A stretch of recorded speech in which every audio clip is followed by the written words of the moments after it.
massive thank you to everybody for registering today for the webinar. Obviously, World Suicide Prevention Day is coming up on the 10th of September, which is this Sunday. I just think it's such a massively important topic, you know, within workplaces, within our home lives, within our personal lives. You know, we're breaking down the stigma around mental health every single day. And the more we're talking about it, the more we're normalising things, the better.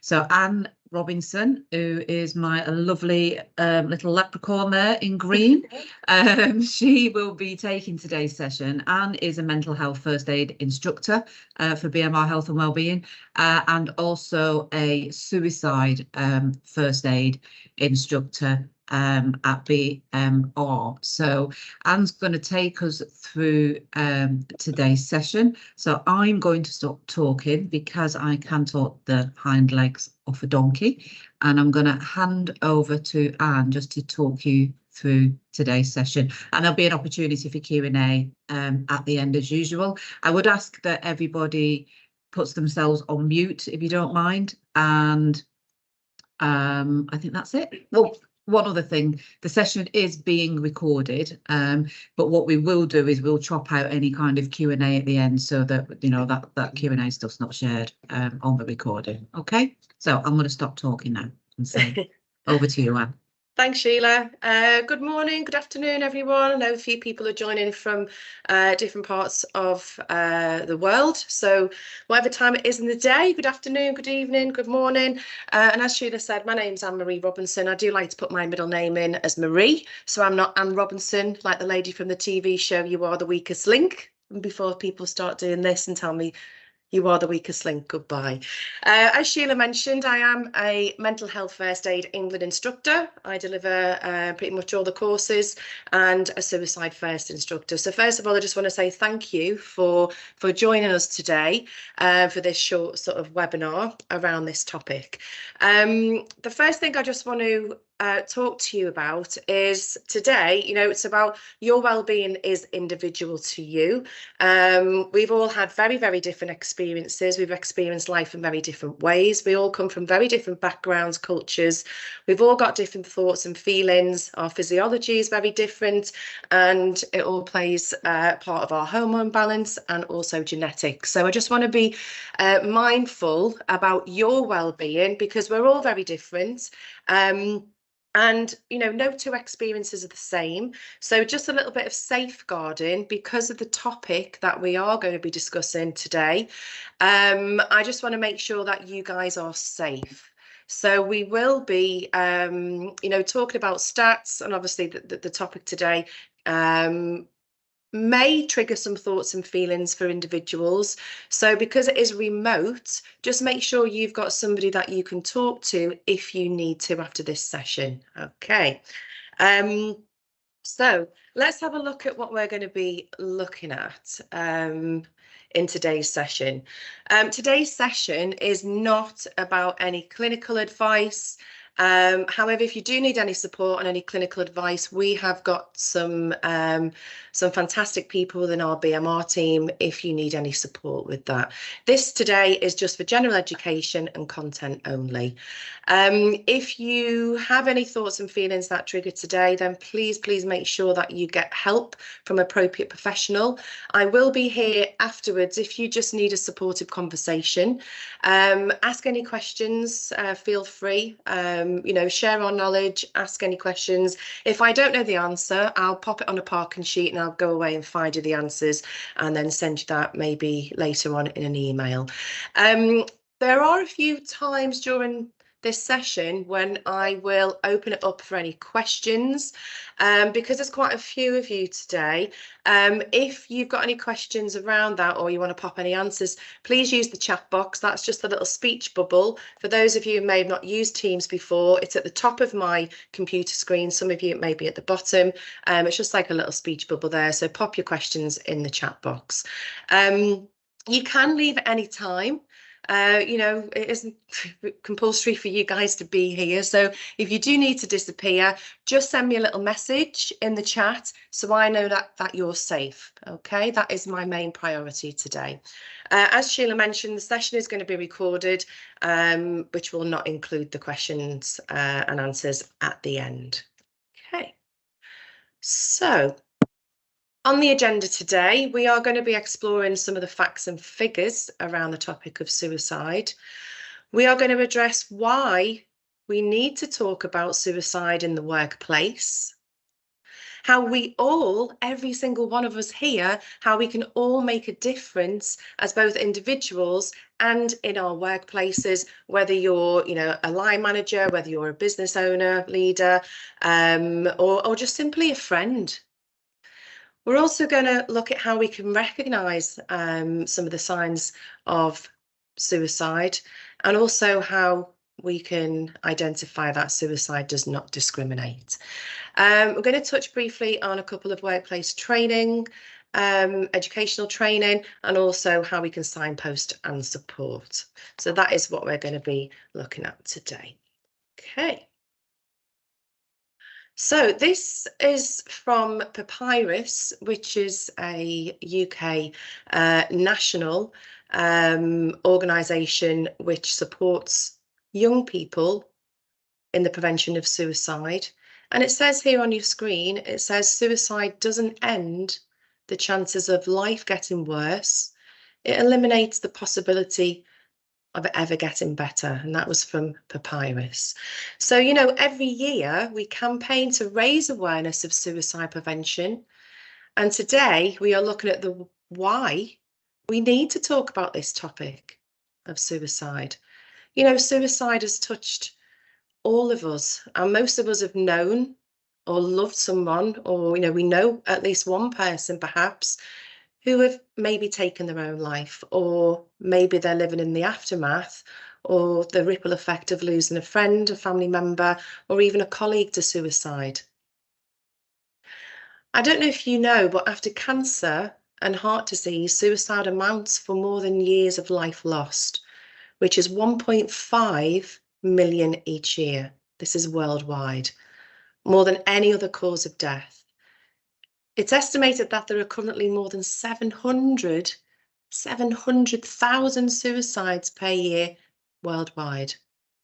And, you know, most of us feel perhaps maybe a little bit uncomfortable about talking to someone about this topic. And perhaps maybe, you know, some of us grew up believing that people who perhaps took their lives were perhaps maybe crazy or perhaps selfish.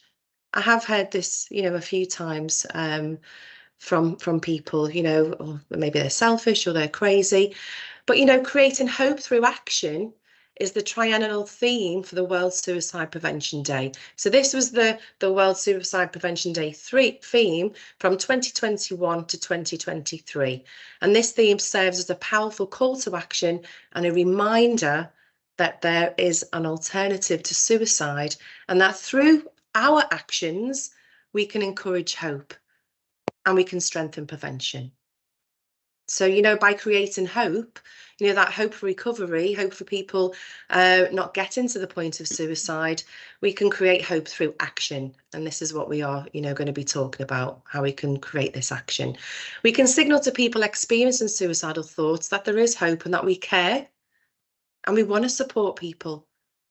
It also suggests that our actions, no matter how big or how small, may provide hope to those who are struggling. By medical research, it's been proven that suicidal thoughts are usually the result of psychiatric conditions such as depression, anxiety, or mental illness like schizophrenia, but this hasn't helped us feel more comfortable by talking about suicide. Okay. I just want to sort of open the room. So just a question on your screen here. How many people do you think die by suicide in the UK each year? So feel free, if you want to participate, you know, to type your answers in the chat box. Remember, it's just a little speech bubble there. So what do we think are the numbers? I'll give you a few moments to to type that in the chat box.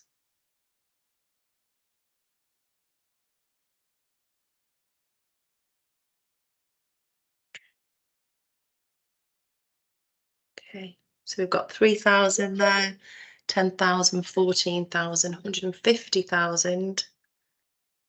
It was like on the train, if I lost them because I'm so old, then you know you think you wouldn't actually be able to get any more. Okay.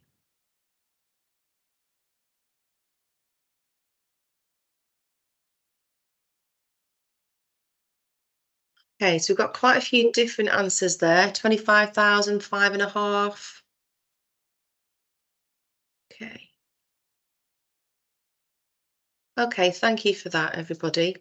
So this next slide I'm going to show you, we've actually broken it down into some of these numbers here, and this was in 2021. And this was from the Office for National Statistics.gov.uk.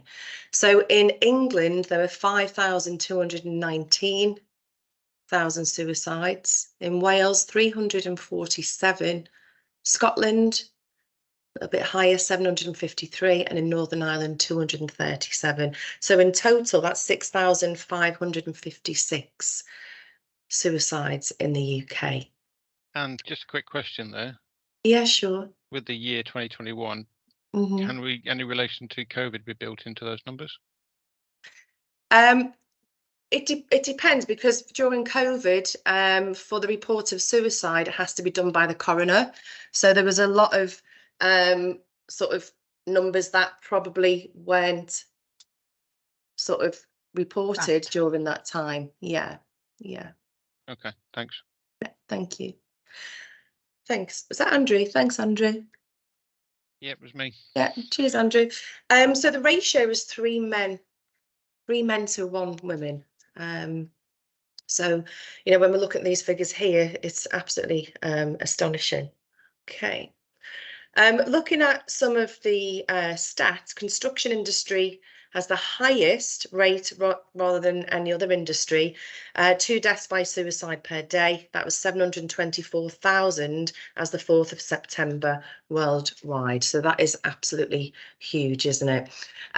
Couple of the stats here on your screen.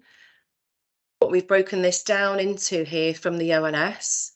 Our care workers of all genders face a suicide risk that is almost twice the national average. And as I mentioned before, you know, there are more male than female deaths by suicide, and construction has one of the, you know, highest rates, 3 times more at risk of dying by suicide. 23% higher for nurses than the national average, 42% higher for primary school teachers, and 69% higher for women working in culture, media and sport, where that figure shoots up by 2%. And suicide is the leading cause of death for men under 50. And it's reported that there are more women sadly taking their own lives each year. Okay.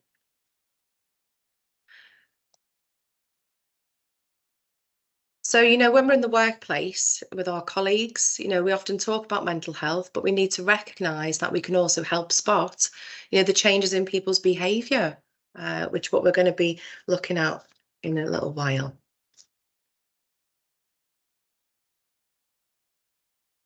So is suicide preventable? Absolutely. You know, it really, really is. We can start to reduce some of these numbers that we are just been discussing. Most people thinking of suicide, they do not want their ends to end. They just want this pain to stop. Perhaps they just can't see any other way out. If someone's, you know, struggling from severe depression, for, you know, particularly clinical depression, which lasts for several months, you know, they just want this pain to stop. And most people thinking about suicide, they do let other people know, you know, consciously or unconsciously, you know, and as individuals, we can look out for some of the warning signs. And if we knew how to respond, you know, again, we can start to reduce some of these figures we're seeing. And suicide is one of the most preventable deaths. You know, we can stop this from happening by having supportive conversations. So I'm just going to talk about this question here. So why do we need to talk about this at work? Why do we need to talk about this at work? So let's just put some answers in the chat box. You know, why? Why do we need to talk about this in work? I'll give you a moment to do that.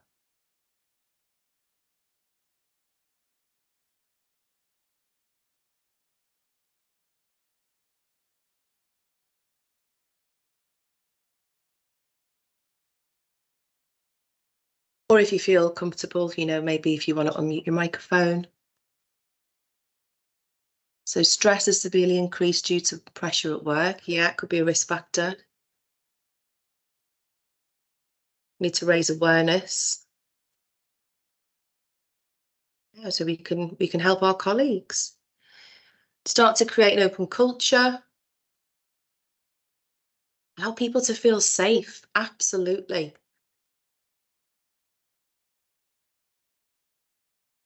Let colleagues know that they are supported and that we care. 100%. Yeah. Okay. Thank you. And ultimately, yes, to save lives, you know, early intervention before people get to the point of suicidal thoughts and suicidal behaviour. Yeah. Work, money and time are massive pressures on individuals. A problem shared is a problem halved. Yeah. Okay. Good stuff. Okay, thank you for sharing your answers there in the chat box. So, you know, people who die from suicide are usually not in contact with mental health services, and they often push through the silence and the ability to cope, and that starts to deteriorate. With more than 2/3 of adults in employment, the workplace offers an opportunity to reach people who need extra support. And we're urging employees, large or small. I think somebody's got their microphone on. I've got a little bit of reverb coming back. I don't know whether that's you, Barbara. Thank you. Okay. So yeah, you know, we spend a lot of time in the workplace, and we're urging employees, whether you're a small organisation, large, whether you're public or private sector, to treat mental health as seriously as we do physical health.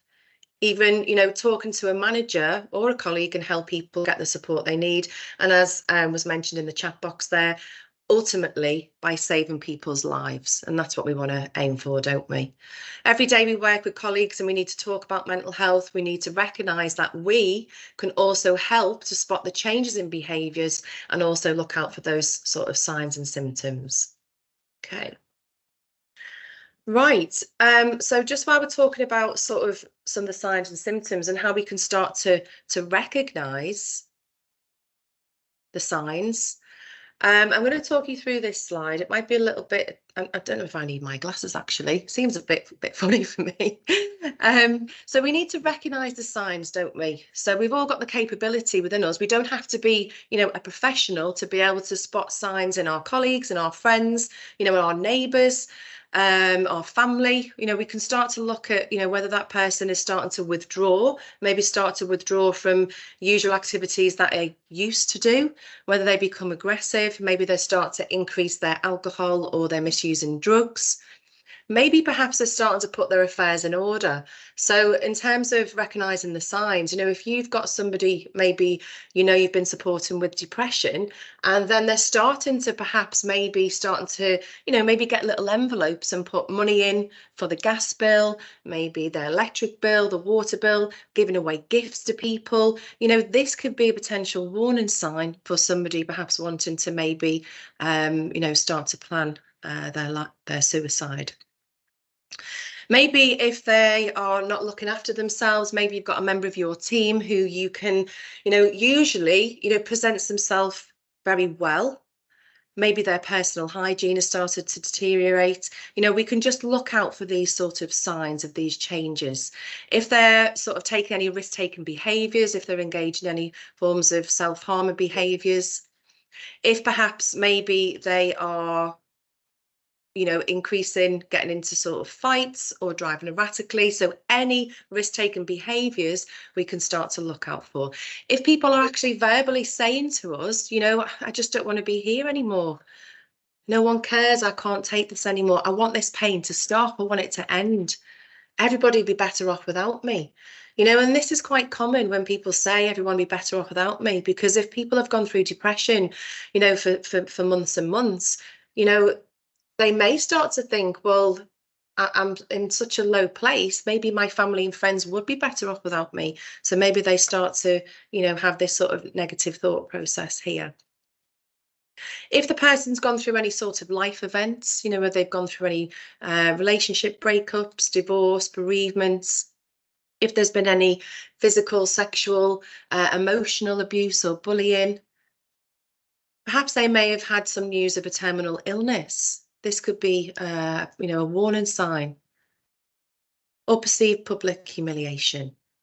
If that person's expressing, you know, verbally of that they're feeling hopelessness, helplessness, they're feeling worthless, you know, their self-esteem is just so low that they're feeling depressed, angry, they're just maybe numb. Maybe they've got this elated mood, or equally they just feel at peace. You know, people can hide depression very, very well. What's going on, you know, in the inside is very, very different to what other people may see.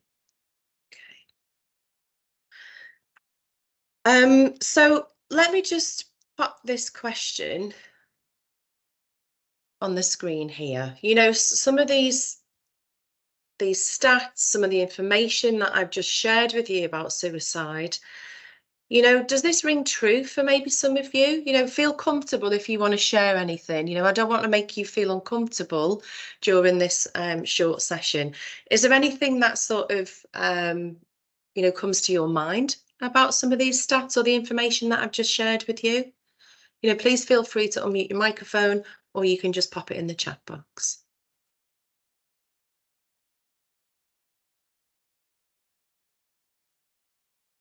Yeah, just one of the comments earlier. You had one of the slide or so previously about person with suicidal tendencies will communicate, or people will know about it. My experience is that's not true.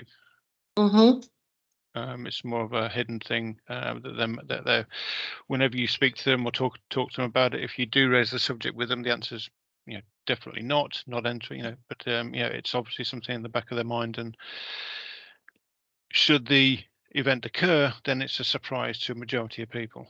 Yeah, absolutely. Thank you, Andrew. Thank you for sharing your experience. I can certainly relate to your experience as well. But by having supportive conversations and breaking down any stigma, you know, and this subject is a taboo subject in many different cultures, we can start to encourage supportive conversations and get the people the support earlier before it reaches that person having, you know, suicidal thoughts. Thoughts are very common, but it's the next step, isn't it? People are vulnerable and we want to stop them getting to the actual suicide behaviour. But yeah, it's very individual and everybody's got very different experiences. But thank you, Andrew, for sharing that with me today. I think also as well, Andrew, you're absolutely right. There is, you know, often we may get people who are verbalizing suicidal thoughts that are really just saying, can somebody please help me? Can somebody just please provide me with support? You know, and I know Richie won't mind me talking about this, but a close friend of Anne's, his brother displayed absolutely no outward signs of feeling suicidal, none whatsoever. Enjoyed a whole family with his Christmas, enjoyed all of the time with his young daughter. And that was at Christmas, and in early January, he'd put all his affairs in order. He'd put everything into envelopes. He'd written letters to each member of his family, and then took his own life, and nobody saw it coming. Okay, so I think, you know, one of the really important messages that we're trying to get over today is that, you know, we just need to be mindful of that people have these thoughts, and it's about us sometimes being able to recognize those changes in people, and other times people that are really, really focused on completing or taking their life by suicide, we're not always going to be able to reach out, identify, know and save everybody. But just by building this awareness, by creating this awareness in workplaces and in our friends' lives, it's very much a cultural thing, and there's cultural changes within a business to become an open forum where it's not a stigma or a taboo thing to talk about. But again, my experiences, I'm ex-services, so dealings with PTSD, they very much hidden, and you don't really normally find out until the event has happened. So which can then destroy or relationships with other people. So Okay. Yeah, absolutely. Yeah. There's just going back to what Sheila was sharing then about Richie's brother Chris. I spoke to his sister-in-law Tracy, and she's more than happy for me to share this information. She did feel guilty, the devastating effects it leaves on families, communities, and she was like, I just didn't see it coming. But geographically they didn't live close to each other, so they may have seen each other once or twice a year. It's easy for people to, particularly during the pandemic, for people to log on to a Teams call, and to smile on the camera, press end at the button, when inside there's a whole different story, a whole different narrative of what is going on. But that was something that was sort of highlighted, that Tracy didn't often see Chris, and it was easy for him to hide it, and he was from an industry, he was from the football industry, which is seen to be, well, it's now more, women are playing football, but in that industry, the man is, less likely to talk about their thoughts and feelings. I'm going to play you a video in a minute, and there's a couple of guys that are going to be talking about their experiences.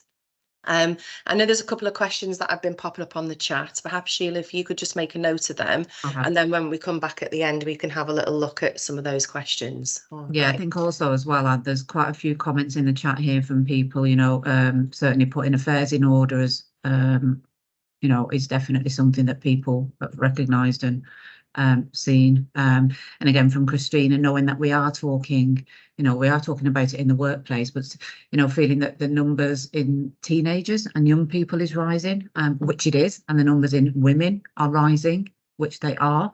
So this is on the up, and there's more and more pressure in society, especially on our younger generations, which is why the likes of organisations like Papyrus offer such kind of vital support and services.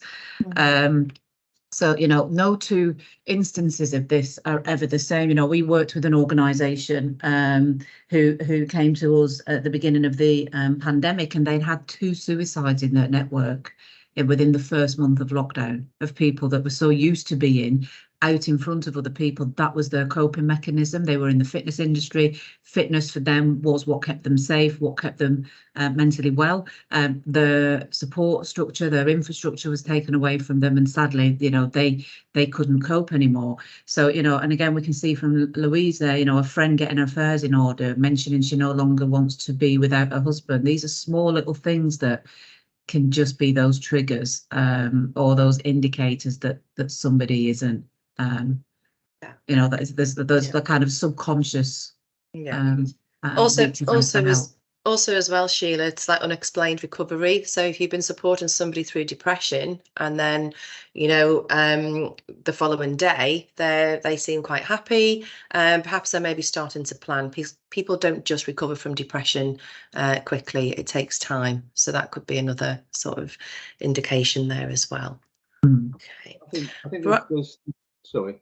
I think there are times when things are obvious, and it can be sometimes when people are maybe sort of crying out for help, and they're displaying obvious signs, etc. But in a couple of instances in my personal life is basically there was no indication at all. My son, when he was only actually 21, attempted suicide, and there was no signs at all in terms of what was going in through his head, etc.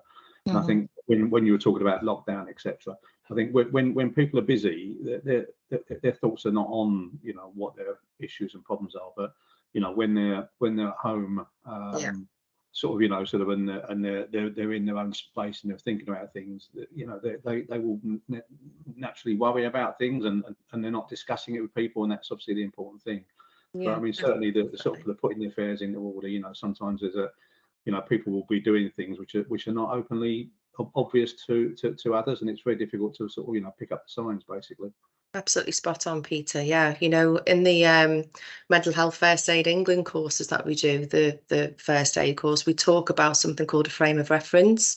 So when people are alone and they have time to think about their thoughts and feelings, you know, this is something that we talk about, of people's frame of reference is how we're all shaped very individually, our experiences, our values, our culture, our sexuality, you know, our gender identity, you know, different experiences, both for positive and negative, that people have experienced in their lives that subconsciously maybe people have never dealt with because the fear of talking about or getting help for certain situations. So definitely going back to the pandemic, when people stopped and people had that time to think, you know, this is definitely something that we've sort of seen quite often, you know. Okay. Right. Okay. Thank you, Peter. What I'm going to do now is I'm going to show you a video. It's about 5 minutes long. This video is from Mind, which is, you may have heard of Mind in the UK. It is a charity organisation, mental health charity. This is around men and suicide. Okay. So you don't see any memes or anything like that. They're just three guys chatting on a couch about their own personal experiences. But just before you go there, Anne, sorry, there were a few people that couldn't get the video, I think maybe because of computer settings internally. So what I will do is I will share that link with everybody. But essentially, the video is really kind of just looking at, and you know, three men talking about, you know, why it is challenging for men to talk about feelings and mental health. Okay. Yeah. But I will share that video link with you post session. Okay. Thank you, Sheila. Okay, so you know, suicide is not often the topic of conversation, is it, around the dinner table or in the office? You know, however, by normalising this topic, we can start to have open, honest conversations to reduce the figures that we've been seeing, that we've discussed today. However, we must understand that there may be barriers to someone open up. So, for example, in the video, there are some barriers like culture, like different industries, you know, male-dominated sport and industry. So there may be some barriers which we need to be mindful if we are having supportive conversations with individuals, the reasons perhaps why they don't want to open up and talk, or perhaps why they don't want to reach for professional help. So just to be mindful of those, you know, cultural differences and some of those barriers. And as well, I know we've got a few people from different parts of the world today. You know, have a look at the legislation in your around suicide, because in the UK it's no longer a crime for people to take their own life. I know there was a recent law change in the UAE. I'm pretty sure it was 2020. They've only just done that recent law change. So in some countries, suicide is still seen as to be a crime. Okay, so yeah, back to why, you know, we need to start to talk about this. You know, the thing is, by having clear procedures and fostering an open culture around suicide prevention in the workplace, you know, we can support anyone and everyone who's impacted by suicide. Businesses in the UK aren't doing enough really to prevent work-related suicides, and according to the Hazards campaign ahead of World Suicide Prevention Day, which is, as Sheila mentioned before, the 10th of September, there has been some information gathered from the Office for National Statistics. Hazards campaign research found that as many as 650 suicides in the UK each year could be work-related, which equals 10% of all suicides in the country. So that research just sort of highlights, you know, that the UK does not monitor or legally recognise suicides, which are deemed to be the work-related issues, unlike other countries such as the US, Japan, and also France. So there is a responsibility for employers to lead by example and to normalise conversations around mental health in the workplace by having these open and honest, you know, conversations and communicating from the top down. You know, it needs to come from the top down, doesn't it? So employees can feel safe to share their own experiences without impacting their career. Yeah, we want to start to normalise it. But as I said, it's not the, you know, topic of conversation around a dinner table or we have in the workplace because of, you know, stigma and because of different things around culture, etc. So I'm just going to show you a slide now, and there's a couple of people that have taken their own life. So just be mindful of your personal safety. They're just pictures of people. You may recognise some of these individuals, but you know, if you feel free. You don't have to look at these pictures. You're in control of your own safety. There is a couple of pictures here. You know, we talked about on our agenda today, suicide does not discriminate. There may be a couple of people that you recognise on here. You know, the great American comedian actor, which was Robin Williams. He was widely recognised for a variety of characters he created and portrayed in films, comedies and in dramas. He was one of the greatest comedians of all time. He sadly, you know, took his own life when he was going through his own struggles with depression. He's won various awards. You know, he's done some fantastic films, hasn't he? He's won 5 Grammy Awards and an Academy Award. The gentleman at the bottom in the blue shirt, that was the great British fashion designer Alexander McQueen, who sadly took his life back in 2010. Caroline Flack, you know, the English television presenter, you know, she did lots of productions. She was, the last production she did was Love Island, and she was also an actress. The gentleman on the bottom left, that young guy there, was a guy called Avicii. He was a Swedish DJ and music producer. And the lovely lady on the top right hand side of your slide there was a lady called Chelsea Christ. She was known for she was a beauty pageant title holder. She was actually crowned Miss USA back in 2019. She was actually an American attorney, a model and television correspondent. So, you know, this is just a little bit of a slide here just to show that suicide does not discriminate.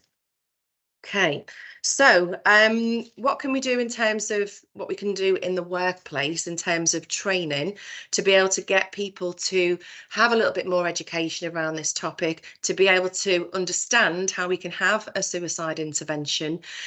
In terms of workplace training, there is the half-day training, which is the SFA Light, where we can teach people the theory and practice of suicide intervention skills that can be applied in any professional or personal setting.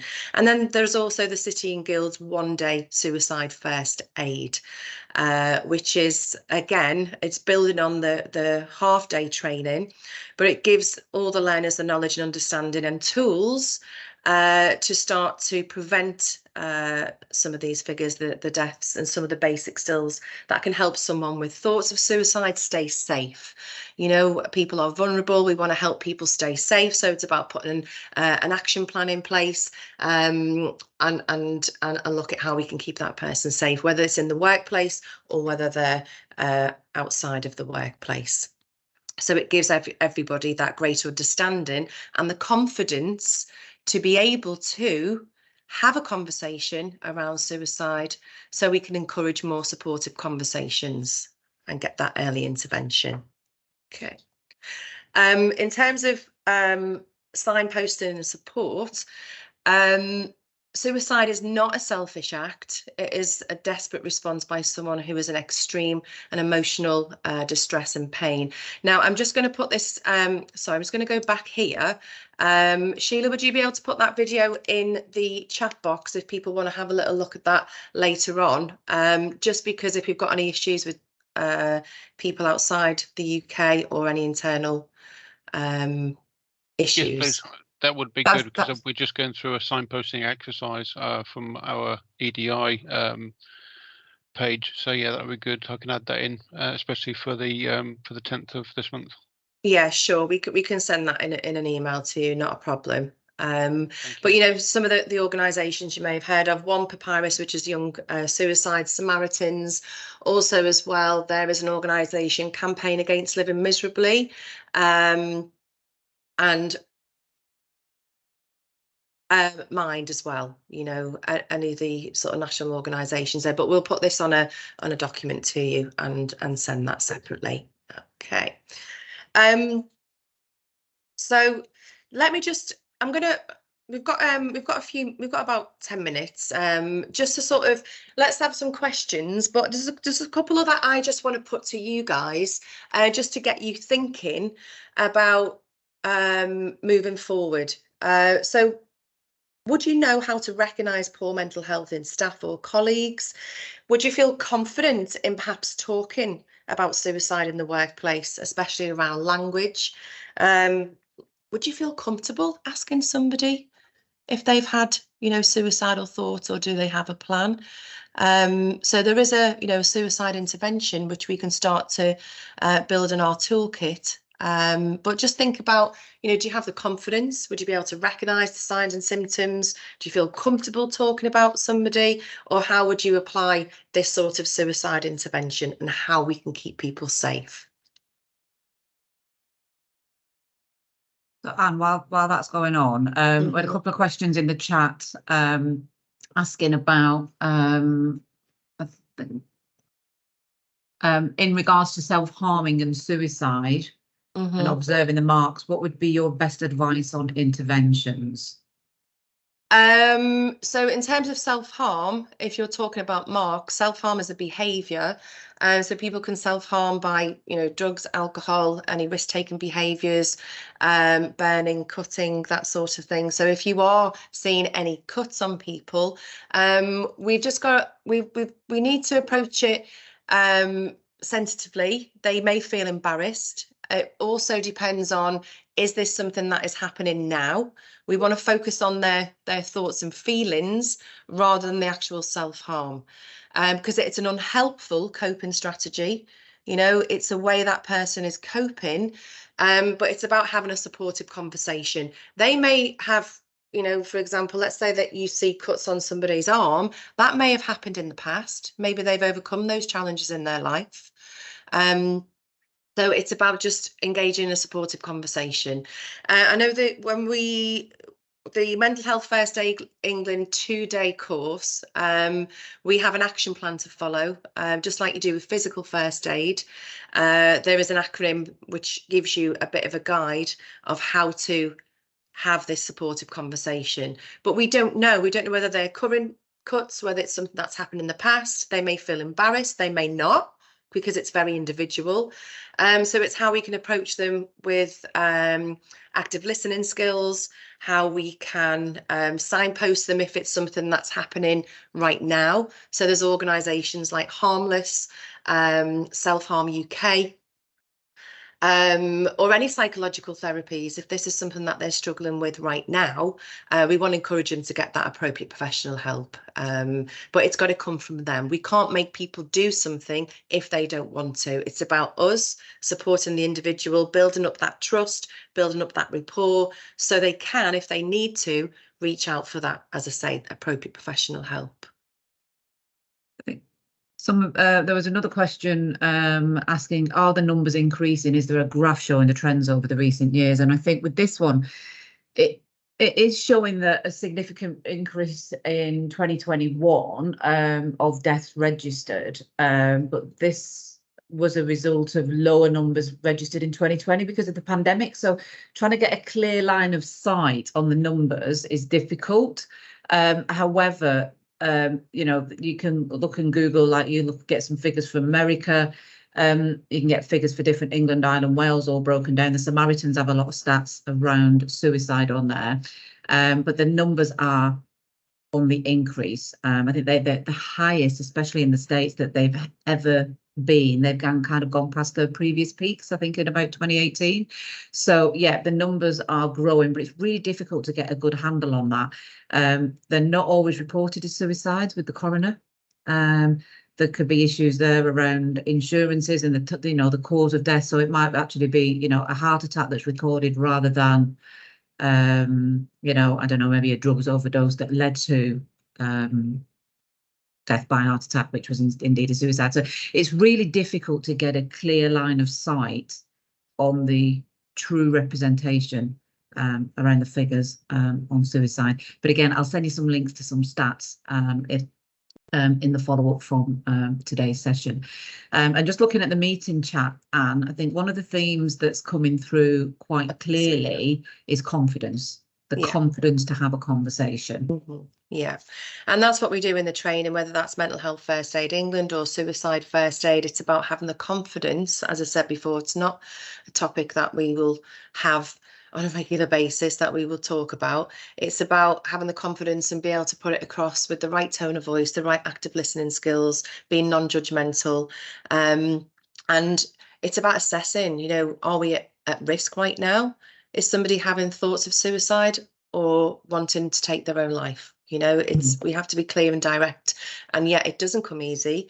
But the more we start to normalise conversations around this, that's how we're going to start to break down some of these numbers.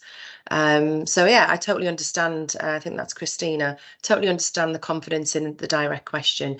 But you know, if we don't ask, we're not going to be in a place to where we're going to assess the level of risk. And we do that with certain active listening skills. Yeah. And I think as well, you know, not all people, you know, when we go back to what we said about at the beginning, like everybody's well-being is individual and everybody's need for support is individual. And this goes back to what you just said there, Peter, that people don't necessarily want to open about the situation. People don't necessarily want to talk to somebody about the situation. But again, if we're in work environments, if we normalise this in society, if we're trying to break down the stigma, if people have got access to information to self-help, then great. You know, some people are, you know, Anne and I are very different individuals. Anne will share and she will hug. I will close down. I'll go, I don't want to talk. I don't want to share my feelings. I want to work it all out for myself. So, you know, it's about creating those environments where we're able to support people. And that doesn't necessarily mean cornering a person that we think looks sad or looks suicidal because they're exhibiting some symptoms we've heard about on a course or in a textbook and forcing them to talk to us. That's not going to work. So it's about reading the situation, about reading the people, and about knowing that we've got this information around us and you know, massively breaking down the stigma. Yeah, and it's very person-centered, isn't it? You know, our well-being encompasses lots of different factors, you know, spiritually, physically, our mental health and physical health are very intertwined. So, you know, if people are, you know, going back to some of the signs before, it may be a physical health condition that people may need support with, or side effects of medication that can cause depression. So I would always encourage, if you are supporting somebody with depression, you know, get them to write down maybe a mood journal, maybe if they are on medication, you know, recognise how they're feeling, what they're thinking, their behaviours, and maybe encourage maybe another visit to the GP to assess, you know, because they may be on some sort of medication that may perhaps be causing depression. Could be things like lack of vitamin D, very simple, particularly in industries where people are working shift patterns and they're not outside in the natural daylight, you know, even on a cloudy day, people can absorb vitamin D through the skin, even through the clouds. So, you know, there's lots of contributing factors, and people's needs are very individual. Like Sheila said, some people like to, you know, focus on their own self-help strategies, maybe reading about certain things, or, you know, getting people to talk. But ideally, the first step in anyone's recovery is actually talking about their thoughts and feelings, you know, sharing that. And perhaps people who have suicidal thoughts may perhaps feel a little bit relieved, you know, if they are feeling lonely and isolated, maybe if they've shared their thoughts and feelings, that maybe just, oh, gosh, I feel a little bit relieved, you know. And by the help of people like you guys, by having those open and honest, supportive conversations, you know, we can stop ever getting to that suicidal behaviour. Okay. I think one of the other things as well, you know, what we just need to remember is just be a good human being, be a kind human being, be compassionate, be human, be supportive. I think if we can have workplaces where everybody feels that it's a good, open culture in which to work, we're already winning. And the thing is, with this type of subject, mental health, suicide, menopause, whatever it be, or anything around, you know, well-being and holistic well-being, we'll never know necessarily whether we've helped somebody. No one's going to say, you know, actually, there was a pivotal moment in my life when you just said that one thing to me that had that light bulb moment for me. I've had a few light bulb moments over the years. Have I necessarily said to somebody, you know what you said to me on that day? That had a really profound impact on me. We don't always get that feedback.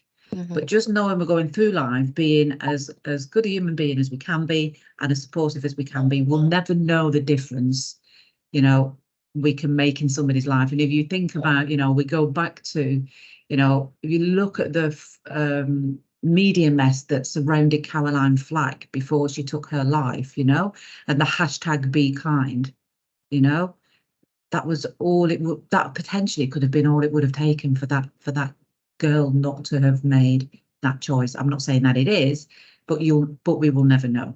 Okay.